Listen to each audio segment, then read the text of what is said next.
On the day Jack Wilder's wife returned from Europe to reunite with her one that got away, she slapped the divorce papers onto his chest. Jack, Liam is back. He's fragile. He can't handle stress or hardship. Take the $5 million and get out. I looked at the man hiding behind her, wearing a crisp white dress shirt, looking pale and pitiful. Suddenly, a mechanical voice chimed in my head. Detected top-tier humanoid fertilizer. Correction, top-tier labor force. Binding with the Apex agriculture system. Host required to lead this individual to the countryside for farming. Productivity will be doubled. I folded the divorce agreement, a meaningful smile playing on my lips. Divorce is fine, Victoria, but per the mandatory 30-day reconciliation clause in our prenup, Mr. White has to come back to the family farm with me for the month. Victoria Frost frowned, her icy demeanor cracking slightly. What are you planning? I pointed at Liam and spoke with feigned sincerity. He said he'd do anything for you, right? Surely he's willing to experience the life I lived before I met you. Right, Mr. White. Put on the spot, Liam, desperate to maintain his persona of the selfless lover, gritted his teeth and nodded. The show was about to begin. Liam's face, prepared to look pathetic, stiffened for a second. He subconsciously gripped Victoria's sleeve. Vicky, I'm not afraid of hardship. Liam's voice trembled, his eyes darting toward Victoria, practically screaming, please feel sorry for me. It's just that, Mr. Wilder doesn't seem to welcome me. If my presence makes you too unhappy, I should probably leave. Textbook manipulation. Retreat to advance. Victoria's expression darkened immediately, her gaze sharpening into daggers as she looked at me. Jack, that's enough. Liam is an artist. His hands are for holding paintbrushes, not for manual labor with you. If you want money, I'll add another $5 million. Don't humiliate him. Humiliate? We hadn't even started. I leaned back on the sofa, methodically peeling an orange. I didn't eat it. I just toyed with the rind. That's not quite right, Victoria. I smiled at Liam. On the invisible system panel, the label above his head, Class S Narcissistic Laborer, was flashing brightly. Mr. White just said he'd do anything for you. Back when I wanted to marry you, I stood outside your family's estate in a thunderstorm for 3 days and worked construction for 6 months just to prove my resolve. I paused, tossing the orange peel into the trash can with a soft thud. What? Now that it's the great artist Liam White, he can't even handle a month in the country? Is this his deep love for you? Looks like his love is only worth $10 million. Victoria froze. She was a businesswoman. She valued fair trade and logical consistency. My words had boxed her in. Liam clearly realized the danger. If he refused now, I don't care about money. I only care about you persona he'd painstakingly built would collapse. He clenched his jaw, his eyes instantly rimmed with red, and looked up at Victoria. Vicky, don't blame Jack. He's angry, I understand. He took a deep breath, putting on the expression of a martyr walking to the gallows. I'll go. As long as you're at peace, I'd walk through fire, let alone go to a farm. Good. He took the bait. I immediately pulled out the voluntary farm labor waiver and rural experience liability release I had prepared in advance. Mr. White is decisive. Here, sign this. Just standard procedure. Liam looked at the thick stack of papers, his hand trembling slightly. Victoria looked conflicted. Jack, is this necessary? The reconciliation clause requires both spouses to handle domestic affairs together, I said without batting an eye. Taking a new boyfriend to visit the ancestral home counts as a domestic affair. To prevent Victoria from spotting any cracks in his act, Liam signed quickly. The pen strokes were so heavy they nearly tore the paper, as if he were trying to stab me. Satisfied, I stowed the contract and stood up. Let's go. My car's outside. Liam let out a breath, assuming we were going to some rustic chic resort or a vineyard. That is, until I confiscated his phone, wallet, and his suitcase full of skincare products. The countryside is about simplicity, cleansing the soul. Why bring these material distractions? Liam panicked. Not even sunscreen? I have sensitive skin. I kicked his suitcase into the utility closet. Relax. The mud back home is great for the complexion. Victoria started to say something, but I turned and gave her a look. It wasn't the fawning, humble look of the past 3 years. It was a look of playful mockery she couldn't decipher. In a month, if Mr. White is still this tough, I'll leave with nothing but the clothes on my back. Victoria's heart skipped a beat for reasons she couldn't explain. The car door slammed shut. Liam sat in the passenger seat of my beat-up, rusted Ford pickup truck, his face paler than the fading paint. I smiled, but I was smiling at the system mission. Rookie mission. Arrive at Hog Heaven Breeding Base. Reward. 1 bag of super growth hog feed. Artist Liam, welcome to hell. 5 hours of turbulence. The old truck shook violently on a dirt road paved with gravel and cow patties. Liam threw up 3 times. By the last time, he was dry heaving bile, his face pressed against the window, eyes glazed over. Jack, how much longer? We're here. I slammed on the brakes in front of a dilapidated farmhouse. Half the yard wall had collapsed, the iron gate was rusted shut, and the air was thick with a rich, fermented stench, a unique blend of pig manure, chicken droppings, and rotting vegetables. Liam pushed the door open and stepped out. Squish! A fresh, steaming pile of cow dung perfectly engulfed his limited edition for $1,000 handcrafted Italian loafers. Liam froze. He looked down at the yellow-brown substance covering his shoe, and a high-pitched scream, like a rooster being strangled, erupted from his throat. Quit screaming, you'll scare my pigs.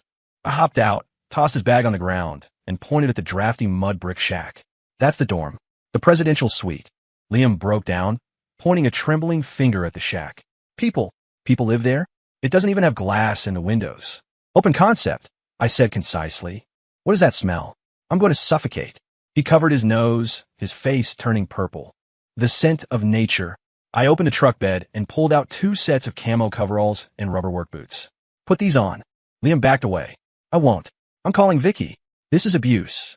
I'm suing you. He turned to grab his phone from the truck. I clamped a hand on his shoulder. The system panel flashed, detected resistance from top-tier labor force. Affectionate discipline required. I pulled out a burner phone, opened the camera, and aimed it at Liam's twisted face. Call her. Go ahead. I smiled at him warmly. While you're at it, tell Victoria how you said in the truck that this place is a dump, unworthy of your noble status.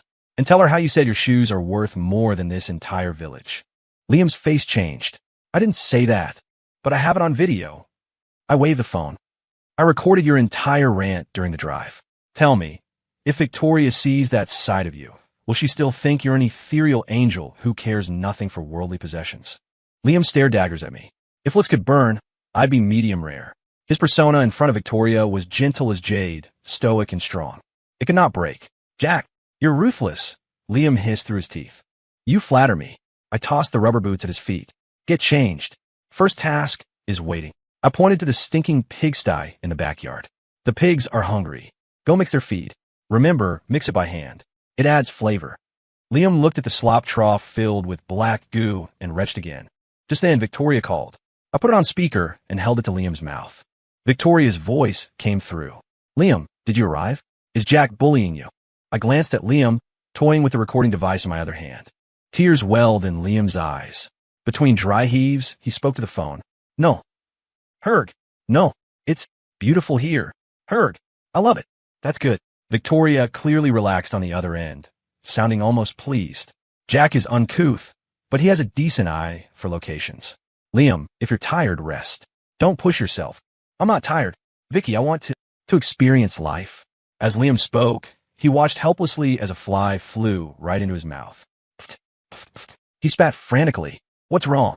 Victoria asked. No. Nothing. The fruit here is so sweet. I choked a little, Liam said with a sob in his voice. After hanging up, Liam squatted on the ground, looking like his soul had been sucked out. I didn't give him time to recover. All right, painter Picasso, stop daydreaming. Art comes from life. I kicked a shovel toward him. The manure in the pigsty has been piling up for 3 days. Go clear it out. Think about it. That's not just feces. That's a gift from Mother Earth. It's the fertilizer for your creativity. Liam looked up, utter despair on his face. Jack, I paint oil paintings, not manure. Same difference. Just yellow and green pigments.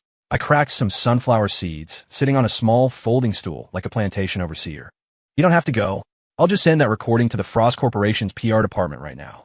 Liam shot up, grabbing the shovel as if he were grabbing my throat. I'll shovel it. He charged into the pigsty. Ding. Top-tier labor force engaged. Super fermentation, skill activated. Mission, clear pigsty 100%. Reward, divine flavor strawberry seeds, x10. Liam, wearing ill-fitting camo coveralls and oversized rubber boots, stumbled through the muck of the pigsty. 2 300-pound black hogs, seeing a stranger, excitedly trotted over to investigate. Go away. Don't touch me. Liam shrieked, flailing the shovel. One pig nudged him right over. Liam face-planted into a pile of indescribable mixture in a spread eagle formation. The world went silent. I burst out laughing and snapped a photo. Perfect composition. I already had the title. The returning artist's intimate encounter with swine. When Liam crawled up, he was dripping. It was a holy water, rich in ammonia. He stood in the center of the pen, face plastered with mud, and wailed. "Jack, I'm going to kill you. I'm going to kill you. Quiet down. You're scaring the meat off my pigs." I pointed to a corner he missed. "If that corner isn't clean, no dinner for you." Liam wanted to strike, but if he ran out looking like that, the village dogs would probably mistake him for one of their own. Plus, he was starving and thirsty. For a bite to eat, and to keep his dark secrets hidden, the arrogant white moonlight swallowed his tears. Retching constantly, he shoveled the pigsty spotless. He even scrubbed the trough until it shined. The system notification was music to my ears. Task complete. Obtain divine flavor strawberry seeds. Narcissism value converting. Pig manure fertility increased by 500%. That night, I boiled a pot of plain noodles with nothing but water and a pinch of salt. Liam squatted by the door, holding a chipped bowl, wolfing it down, drinking every drop of the broth. "Is it good?" I asked. Liam hiccuped, eyes full of humiliated tears, but he didn't dare say it was bad. "It's okay, good. Since you're full, go till those acres of wasteland." I pointed to the distant hillside. "Victoria might video call to inspect your progress tomorrow. You don't want her to see you slacking off, do you?" The bowl in Liam's hand cracked in half. Early the next morning, just as the sky began to lighten, I kicked Liam out of the hard wooden bed. His body was sore, feeling like his bones had been disassembled and put back together wrong. He was shaking as he walked. "Jack, I really can't move." He tried to play dead. I waved a bottle of cheap cologne under his nose. "Victoria hates men who act fragile. If you stay in bed, I'll tell her you have kidney deficiency and can't even stand up." "Who has kidney deficiency?" Liam bolted upright like a reanimated corpse. Even in this hell, a man's dignity couldn't be lost. I took him to the field he had watered with his tears the day before. Last night, I had planted the system-rewarded divine flavor strawberry seeds. Now, the field was covered in lush green sprouts, growing, flowering, and fruiting at a visible rate. Liam rubbed his eyes, thinking he had woken up too fast. "Wah, what is this?" "This is the crystallized form of love." I bullshitted with a straight face. "Your longing for Victoria last night moved the heavens, causing the strawberries to mature overnight." As soon as I finished speaking, bright red strawberries, looking like rubies, hung heavy on the vines. A strange, sweet fragrance instantly filled the air. Liam swallowed hard, his stomach rumbling. He reached out to pick one. Smack! I slapped his hand, leaving a red mark. "What are you doing? These are for Victoria. Are you worthy of eating them?" Liam clutched his hand, aggrieved enough to cry. "Just one. Not even one. Think about it. Victoria is working so hard at the company, yet here you are stealing her fruit. Doesn't your conscience hurt?" While guilt-tripping him, I pulled out my phone and opened a live stream account that previously had 0 followers. I changed the account name to The Live-In Son-in-Law and the Atoning Artist. "Come on, smile for the camera. Live stream on." Caught off guard, Liam instinctively flashed a professional fake smile that looked uglier than crying. Because of the white moonlight gimmick in Victoria's hidden fame, hundreds of people poured into the stream instantly. Is that the legendary painter Liam White? Why does he look like that? OMG, so grounded. Is he doing charity farming? Brother is working so hard. Brother is amazing. Seeing the comments scrolling on the screen, Liam froze. His vanity suddenly reignited from the ashes. People were praising him. He immediately smoothed his mud-caked hair, adjusted his angle to show his melancholic profile. "Hello everyone, I'm Liam. It's not hard. To ensure everyone gets pure, natural strawberries, a little fatigue is nothing." He spoke deeply and affectionately to the camera. I seized the opportunity to hang 2 massive buckets on a yoke across his shoulders. "Since Mr. White is so caring, go fetch 2 buckets of manure for fertilizer. The audience is watching." Liam's smile froze, but under the gaze of thousands of eyes, and amidst comments like, "Brother is a real man," and "Look at that strength, he was riding a tiger he couldn't get off." "Okay, I'll go." Liam ground his molars to dust, hoisted the manure, and walked with a runway strut. The chatroom exploded. GIFs flew across the screen.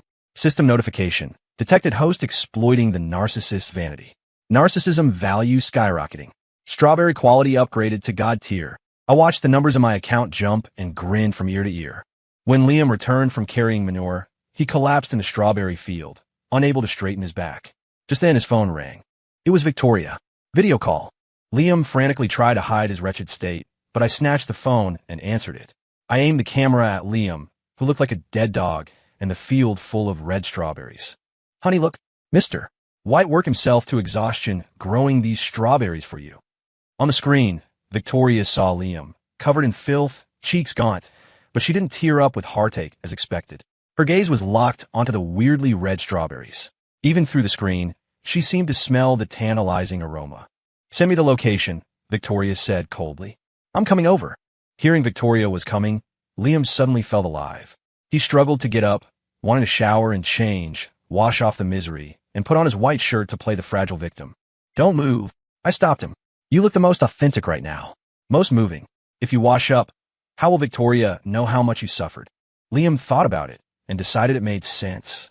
So, with hair like a bird's nest and reeking of hell, he sat on a big rock at the village entrance, posing like a waiting statue. 2 hours later, a luxury motorcade kicked up dust and roared into the godforsaken little village. Bodyguards cleared the way, and Victoria, wearing 4-inch heels, stepped out with an imposing aura. She wore sunglasses, brows furrowed, clearly disgusted by the environment. Vicky, Liam wailed, stumbling toward her. You finally came. I missed you to death. He opened his arms, wanting to hug his savior. Victoria instinctively took half a step back. The smell. That mixture of pig manure, fermented fertilizer, and sweat was practically a biological weapon. Stand still. Victoria covered her nose, her voice cold as ice. Why do you look like this? Liam's grievances exploded. It's Jack. He forced me to carry manure, feed pigs, and didn't give me food. Vicky, he wants to torture me to death. He cried beautifully, tears cutting channels through the grime on his face. I saw my timing and walked up holding a plate of freshly washed God-tier divine flavor strawberries. Honey, don't listen to his nonsense. I stepped past Liam and offered the strawberries directly to Victoria. Mister, White just wanted to impress you. He said only strawberries grown with his own sweat and fertilizer are worthy of you. The scent of the strawberries instantly overpowered the stench from Liam. Victoria's throat bobbed. She had been working overtime lately, her appetite poor, unable to eat anything. But the smell of these strawberries was like a hook, snagging her hunger. Really? She looked at me, suspicion in her eyes. Absolutely. Thousands of people saw it on the live stream. Mr. White was carrying manure with such enthusiasm, I said with a smile. Liam wanted to refute, but I stomped hard on his foot. He gasped in pain, losing his voice. Victoria ignored Liam. As if possessed, she picked up a strawberry and put it in her mouth. One bite. Juice exploded. A flavor that touched the soul, perfectly sweet and tart, detonated in her mouth. Victoria's pupils dilated. It wasn't just delicious. As she swallowed the fruit, a warmth flowed through her body. The fatigue and headaches from days of work miraculously faded. She stared at the strawberry stem in shock. This was too good. She couldn't control herself. She grabbed another, then a third. The image of the aloof female CEO vanished. Liam was dumbfounded. Vicky, stop eating. They might be poisonous. Shut up. Victoria glanced at him coldly. Something this good, you say it's poisonous? Liam choked. A plate of strawberries was devoured by Victoria in 2 minutes. She licked her lips, wanting more, and looked at me with a complicated expression. Are there more strawberries? Yes, plenty. I grinned brightly. However, Mr. White worked very hard to grow these. If you want to take some, you have to pay. We can't let an artist's sweat go to waste, right? Victoria pulled out a black card and threw it at me. There's $1 million on this. I want every strawberry. I caught the card and kissed it, right in front of Liam's jealous, hateful eyes. Thanks, boss. Just then, Victoria's face suddenly changed, and she clutched her stomach. What's wrong? Liam rushed forward. Stomach. Cramps. Victoria broke out in a sweat. System notification. God-tier strawberry detox effect activated. Deep cleansing imminent. I pointed to a wooden outhouse nearby with only half a door. It's a detox reaction. Good thing. Honey, the restroom is over there. Hurry, or it'll be too late. Victoria looked at the fly-infested outhouse, her face turning green. But the turmoil in her gut outweighed her dignity. The noble CEO, under the gaze of bodyguards and her first love, clenched her legs and sprinted into the latrine. She wouldn't be caught dead in otherwise. After a series of earth-shattering noises, Victoria emerged. Despite the environment, she felt light as a feather. The stress and stagnation accumulated over years seemed to have been flushed away with the detox. Her skin even glowed with a rosy hue. She looked in the mirror, incredulous. These strawberries were a miracle drug. Dinner time, I cooked personally. The pork, raised on the system-rewarded super growth feed, was disgustingly delicious. The braised pork belly was glistening red, rich but not greasy. The rib soup was milky white, the aroma drifting for miles. The dilapidated wooden table was filled with a pork feast. Victoria sat at the head, chopsticks moving rapidly, eating without any regard for her image. "This meat, why is it so good?" she asked, mouth full. "This is the pig, mister. White raised with care. It's full of the taste of love." I praised Liam while serving her more food. Liam was currently standing outside the window. Because he smelled too bad, Victoria was disgusted and wouldn't let him inside. He clung to the window frame, watching me and Victoria eat like kings, drooling on the sill, his stomach thundering. "Vicky, I'm hungry too." He tapped on the window frame like a starving ghost. Victoria paused, about to call him in. I spoke first. "Mr. White, I just saw the pigs are hungry again. To ensure the texture of tomorrow's pork, they must be fed a midnight snack now. This is a critical moment. We can't give up halfway." I gave him a look that said, "If you dare come in, I release the recording." Liam looked at the braised pork, then at the phone partially visible in my hand. He sniffed, filled with infinite resentment, and turned back toward the dark pigsty. Inside, candlelight flickered. Victoria was stuffed, leaning back in her chair, eyes hazy. She looked at my back as I cleared the dishes, and suddenly felt that this usually submissive man wasn't so annoying after all. "Jack," she said suddenly. "Yeah. How come I never noticed your cooking was this good before?" "You never gave me a chance to cook before," I said casually. "You were busy socializing, busy missing your white moonlight. You come home and crash." Victoria fell silent. She remembered the last 3 years. Jack always silently warming milk for her, preparing her stomach medicine, yet she never looked him in the eye. Now, the so-called love of her life was outside feeding pigs, while this husband she despised was giving her warmth and satisfaction she hadn't felt in ages. This contrast cracked the impenetrable fortress around her heart. "Was I too harsh on you?" she whispered. I paused, turning to look at her. "Victoria, don't get sentimental. I'm in this for the money." I placed a basin of hot water in front of her. "Soak your feet. It's damp out here. The $1 million service package includes this." Victoria put her feet in the hot water, watching me skillfully massage her pressure points. Her heart was in turmoil. Suddenly, a blood-curdling scream came from outside. You dead bird. Get away. Don't bite my ass." Liam tried to sneak in to cause trouble, but was spotted by my watchdog goose. That goose was a system-enhanced combat goose, with fighting power comparable to a Tibetan Mastiff. Victoria jumped. "What happened?" I calmly dried my hands. "Nothing. Mr. White is just having a friendly artistic exchange with the poultry." Liam, his backside pecked raw, behaved himself for the rest of the night. But he didn't give up. The next day, he started faking sickness. He lay on the hard bed, face pale from hunger, lips cracked from thirst, moaning weakly. "Vicky, I can't make it. I might be unacclimated. Take me away." Victoria looked at his state and softened. After all, he was someone she once loved, and he came here for her. "Jack, stop messing around. Pack up. Take him to the hospital." Victoria Kemandiv. "Don't rush." I blocked the doorway. "There's a miracle doctor in this village. Specializes in acclimatization issues and weakness. I'll go get a folk remedy, guaranteed cure." "What remedy?" Victoria looked at me suspiciously. "Ancestral secret recipe." I turned into the kitchen.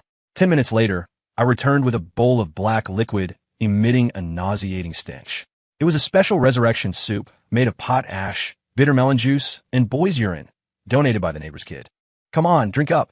I walked to the bed with a smile. Liam smelled it and almost died on the spot. "I won't drink it." "What is that?" "It smells terrible." "Good medicine tastes bitter." I forcibly grabbed his jaw. "Honey, help me hold his hands down.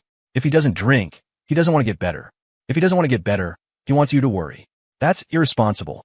Victoria thought that made sense and actually stepped forward to pin Liam's arms. "Liam, drink it and you'll be fine. Be good." Liam looked at Victoria in despair. The light in his eyes went out. Under his terrified gaze, I poured the resurrection soup down his throat. Gulp, gulp. Liam rolled his eyes, legs kicking wildly. One bowl down. Even a dead man would be bittered back to life. Liam shoved me away, launched himself off the bed, and rushed to the door to vomit violently. "See? Cured." I clapped. Restored to full vigor instantly. Victoria looked at the lively Liam and nodded. "Indeed effective."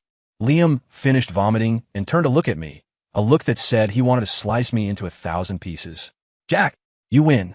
Don't thank me. We're family. I pointed to the wasteland on the back hill. Since you're cured, the sis. God has given a new task. That land needs to be reclaimed to grow a special cucumber.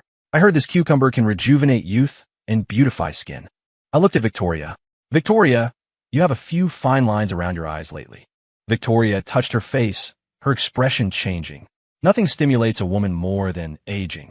She turned to Liam, eyes full of expectation. Liam, for me, you'll go, right? Liam looked at the endless wasteland, then at Victoria's expectant face. He wanted to die, but he didn't dare. I'll go. Under Liam's day and night labor, 10 acres of wasteland were cleared. The system rewarded beauty cucumbers matured rapidly. These cucumbers were emerald green, translucent like jade. Victoria skeptically applied slices to her face and ate one. When she woke up the next day, she screamed, looking in the mirror. The fine lines were gone. Her skin was tight and porcelain white, as if she had instantly returned to 18. Even the dark circles from staying up late vanished without a trace. It was plastic surgery-level results. News spread like wildfire. Victoria's socialite group chat exploded. Those wealthy wives and heiresses were going crazy for a cucumber. Vicky, save me 10. I'll pay 100 grand. I'll pay 200 grand. I want a crate. Nobody fight me. My husband said I look younger. As long as I have the cucumbers, he won't look for a mistress. When the Ford pickup entered the village again, it was trailed by a line of Rolls Royces and Bentleys. The dilapidated yard became a pilgrimage site for top-tier elites.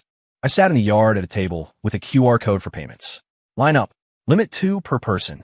$20,000 each. No credit. Those usually high and mighty ladies stood obediently in line, smiling fawningly at me. Mr. Wilder, could you sell me just one more? Mr. Wilder, you're so handsome. Even farming looks good on you. I counted money until my hands cramped. And the hero of it all, Liam, was standing by the gate in a torn tank top, covered in mud, assigned as the mascot. Everyone take a look. This is the grower of these cucumbers, the famous returning artist, Mr. Liam White. I yelled through a megaphone. To make everyone beautiful, Mr. White sacrificed his artistic career and his own looks. Is this spirit worth applause? Worth it. The ladies applauded perfunctorily while grabbing cucumbers. Wow, is that really Liam White? Why does he look like a savage? I heard he came to farm just for Victoria Frost. What a simp. But these cucumbers really work. Who cares if he's a savage? Liam stood there, listening to the gossip, the muscles in his face twitching. He had become a joke, a complete tool. He watched Victoria standing next to me, helping me collect money, wiping sweat from my forehead, the two of us moving in sync like an old married couple. At that moment, jealousy swallowed his heart like a viper. Jack, I want you dead. The last day of the reconciliation period. Liam finally snapped. Late at night, a scream shattered the silence. Victoria was startled awake and rushed into the living room to find Liam collapsed on the floor, forehead bleeding, a blood-stained chair beside him. Liam, what happened? Liam clutched his head, pointing at me, screaming his lungs out. Vicky, Jack went crazy. He tried to kill me. He said as long as I'm dead, you won't divorce him. He also said he embezzled millions from the cucumber sales and moved it offshore. If you dare divorce him, he'll ruin your reputation. The acting, Oscar-worthy. Victoria turned to me, her eyes colder than absolute zero. Jack, is this true? I paused for a second, then laughed. You believe whatever he says? The evidence is solid. Liam pulled a fake ledger from his chest. I stole this while he wasn't looking. Look. Victoria opened the book. It was densely packed with black market records. She took a deep breath and threw the ledger in my face. Jack, I didn't think you were this kind of person. Greed is one thing, but physical assault. I used to think you were just incompetent. Now I see you have no character. Call the police. Immediately. Liam, curled in Victoria's arms, let out a smirk of victory. I said nothing. I just silently turned on the TV and connected my phone. I wanted to save you some face, but since you want to play big, don't blame me. The screen lit up. It was surveillance footage of the living room. Ultra HD, night vision, system-grade surveillance. In the video, Liam waited until everyone was asleep, then snuck out. First, he slammed himself against the wall a few times. Feeling it wasn't hard enough, he picked up a chair and smashed his own head. While smashing, he practiced his crying face in the mirror. He muttered curses as he did it. Stupid woman. Victoria Frost is a moron. Once I destroy Jack and scam her out of her money, I'm going abroad to live it up. Where's that diamond necklace? In the video, Liam rummaged through drawers, found the multi-million-dollar necklace Victoria had lost, and stuffed it into his underwear. Dead silence filled the room. Victoria's face went from white to red, then red to black. She slowly looked down at the man in her arms who was still pretending to be pitiful. "This is what you meant by, I tried to kill you." Liam went rigid, like a rusted puppet. He slowly looked up, saw himself on the screen, and his brain short-circuited. "It's over. Vicky, it's deepfake. It's AI." He tried to struggle. "What about this?" I pointed his crotch. "The necklace should still be in there. Uncomfortable."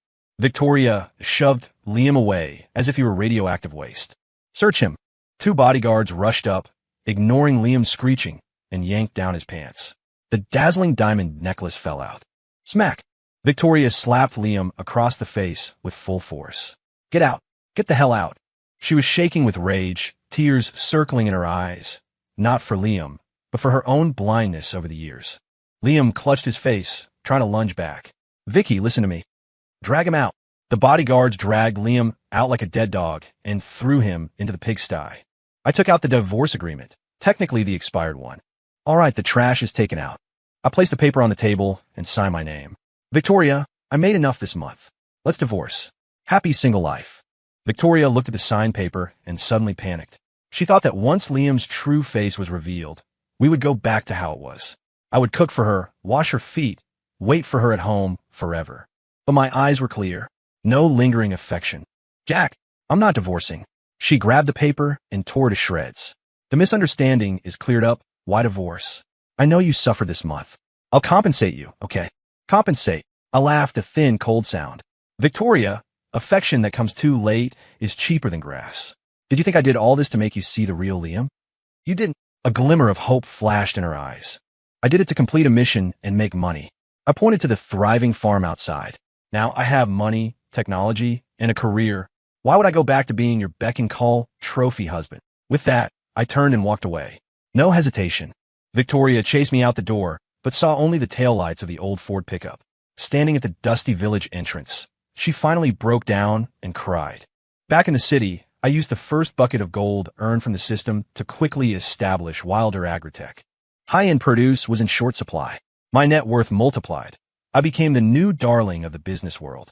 Victoria, however, began a frantic chase the husband mode. She sent flowers to my company daily, expensive gifts, even stood downstairs waiting for me for hours. I didn't see her once. Until a month later. Cornered and desperate, Liam escaped from the mental hospital, where Victoria had sent him. He kidnapped Victoria. When I got the kidnapper's call, I was testing a new bulletproof pumpkin. "Jack Wilder, bring your formula and 50 million cash, or I kill her." Liam's voice was manic and hoarse. I sighed. "System, does this count as after-sales service?" "Affirmative. Finish what you started. Mission reward. Title Godfather of Agriculture." I brought the money, and more importantly, a squad of system-enhanced Special Forces geese to the abandoned factory. Liam held a knife to Victoria's neck. Seeing me, tears instantly flooded Victoria's eyes. "Jack, run. He's crazy."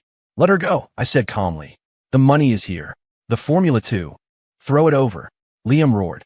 I threw the briefcase. Just as Liam reached out to catch it, honk. At my command, dozens of geese hiding in the shadows charged like white lightning, wings flapping furiously. It was an inhumane gang beating. The geese's beaks were harder than iron pliers, specifically targeting Liam's rear and thighs. Help! Liam dropped the knife, rolling on the ground under the pecking, finally pinned under the feet of several geese. When the police rushed in, the scene they saw was a flock of geese guarding a prisoner. Victoria was saved. She threw herself into my arms regardless of everything, holding me tight. "Jack, I knew you still cared. Let's remarry. I'll listen to you for everything from now on." She cried like a child. I gently pushed her away and fixed her messy hair. Just as she thought I was going to kiss her, I stepped back, creating distance. "Victoria, saving you was for the sake of a lawful society, and so my geese don't get a murder charge. As for remarrying," I shook my head. "I don't want to live those days of shoveling manure again, even metaphorically." 3 years later, Global Agriculture Summit. I stood in the spotlight as an industry leader, speaking with confidence. Beside me stood a girl with a dimpled smile, my business partner and now my fiancée. She didn't know how to be coldly aloof. She only knew to hand me a glass of warm water when I was tired. After the speech, backstage, I ran into Victoria. She had lost a lot of weight. Though she still wore designer clothes, the light in her eyes was gone.